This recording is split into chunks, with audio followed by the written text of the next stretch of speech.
अस्सलाम वालेकुम। वालेकुम अस्सलाम। की नाम है ਤੁਹਾਡਾ? माहम। ਮਾਹਮ ਮਾਹਮ ਬੜੀ ਪਿਆਰੀ ਲੱਗਦੀ ਪਈ ਹੈਗੀ ਇੱਕ ਵਾਰੀ ਕੈਮਰੇ 'ਚ ਵੇਖ ਕੇ ਹੱਥ ਲਾ ਦੇ थैंक यू। ਮਾਹਮ ਇੱਥੇ ਕੀ ਕਰਦੇ ਪਏ ਹੋ? मैं कोयटा से आई हुई हूँ। हाँ, ਪੰਜਾਬੀ ਆਉਂਦੀ ਆ? समझ आती है। ਪਠਾਨ ਹੋ ਤੁਸੀਂ? बलोच और पठान का मिक्सचर हूँ। अम्मा बलोच है, अबू पठान। ਅਰੇ ਵਾਹ ਮਿਕਸਚਰ ਲੱਭ ਗਿਆ ਭਾਈ ਸਾਨੂੰ। ਬਲੋਚ ਔਰ ਪਠਾਨ ਵਿੱਚ ਵੈਸੇ ਕੀ ਫਰਕ ਹੁੰਦਾ ਹੈ? कोई फर्क नहीं होता, ਲੈਂਗੁਏਜ ਤਾਂ ਆਈ ਥਿੰਕ ਦੋਨਾਂ ਦੀ ਪਸ਼ਤੋ ਹੀ ਹੈ। बस लैंग्वेज बलोचों की बलोची होती है, पठानों की पश्तो। ਅੱਛਾ ਬਲੋਚ ਜਿਹੜੇ ਹੁੰਦੇ ਨੇ ਉਹ ਪਸ਼ਤੋ ਨਹੀਂ ਬੋਲਦੇ। बोल सकते हैं बलोचिस्तान में आप कभी आए? ਬਲੋਚਿਸਤਾਨ ਮੈਨੂੰ ਲੱਗਦਾ ਮੈਨੂੰ ਇੱਕ ਵਾਰੀ ਜਾਣਾ ਪਏਗਾ ਬਲੋਚਿਸਤਾਨ। मोस्ट वेलकम ऑफ आए।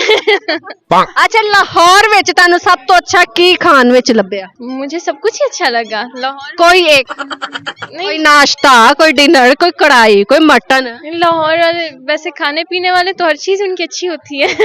मतलब कि आप जो बलोच प्लस पश्तो है खान है तो आप लोगों का जो है वो क्या अच्छा मतलब कि क्या वायरल आपका मेरा ख्याल पठानी वो दम पुख्त कढ़ाई के पता नहीं रोश हो गया, बारबेक्यू, दम पुख्त कड्डी। बड़ा मुश्किल होता है कहते बनाना। नहीं, इजी होता है हमारे लिए तो इजी है। और ये लोग मैंने सुना है कि पठान जो होते हैं अपनी बेटों का लव मैरिज नहीं करते। नहीं करते, अब करते हैं। ऐसा क्या हो गया जो अब करने लग गए? नहीं, अब तो एजुकेटेड मतलब वो जो है ना गाँव वाले जो होते हैं वो नहीं करते अभी भी, लेकिन काफी लोग अब करते हैं। अब तो पंजाबियों में भी रिश्ते दे देते हैं। अच्छा वाह भाई वाह। जे ਅਸੀਂ ਪੰਜਾਬੀਆਂ ਨੇ ਕਿਸੇ ਕੋ ਪਠਾਨੀ ਦਾ ਰਿਸ਼ਤਾ ਲੈਣਾ ਹੋਵੇ ਤੁਹਾਡੇ ਵਰਗੀ ਸੋਹਣੀ ਕੁੜੀ ਦਾ ਰਿਸ਼ਤਾ ਲੈਣਾ ਹੋਵੇ ਤੁਹਾਡਾ ਵਿਆਹ ਹੋ ਗਿਆ? नहीं, ਰਿਸ਼ਤਾ ਹੋ ਗਿਆ? नहीं। ਆ ਇੱਧਰ ਜਰਾ ਸਾਹਮਣੇ ਨੂੰ ਵੇਖੋ ਜਰਾ ਭਾਈ ਆ ਦੇਖੋ ਜੀ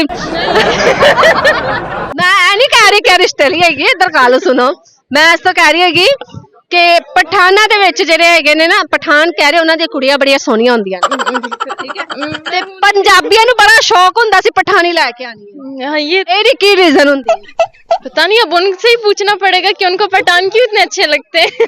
ਅਤੇ ਪਠਾਨ ਮਰਦਾਂ ਨੂੰ ਪੰਜਾਬਣਾ ਬੜੀ ਅੱਛੀਆਂ ਲੱਗਦੀਆਂ क्योंकि वो मॉडर्न होती है।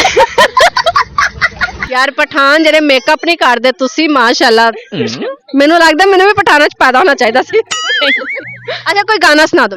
एक प्यार का नगमा है, मौजों की रवानी है, जिंदगी और कुछ भी नहीं, तेरी मेरी कहानी है, एक प्यार का नगमा है।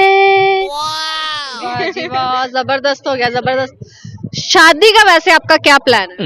शादी बस रिश्ता आने की देर है। मैं भेजदा किसी भरा अपने दा की डिमांड करदी फैमिली?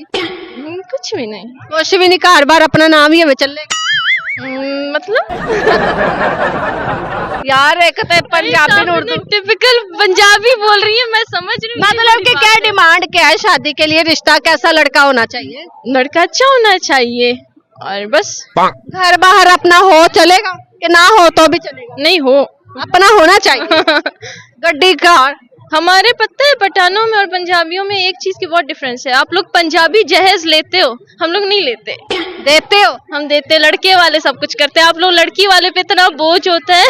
हाँ ये तो है भाई, लड़की वालों पे बहुत बोझ होता है, ये पठानों में ये अच्छी आदत है। हम एक चीज नहीं लेते। हम कहते सब हम करेंगे, लड़की दो सिर्फ। पैसा महंगी पै गई नहीं फिर। चलो जी, थैंक यू सो मच।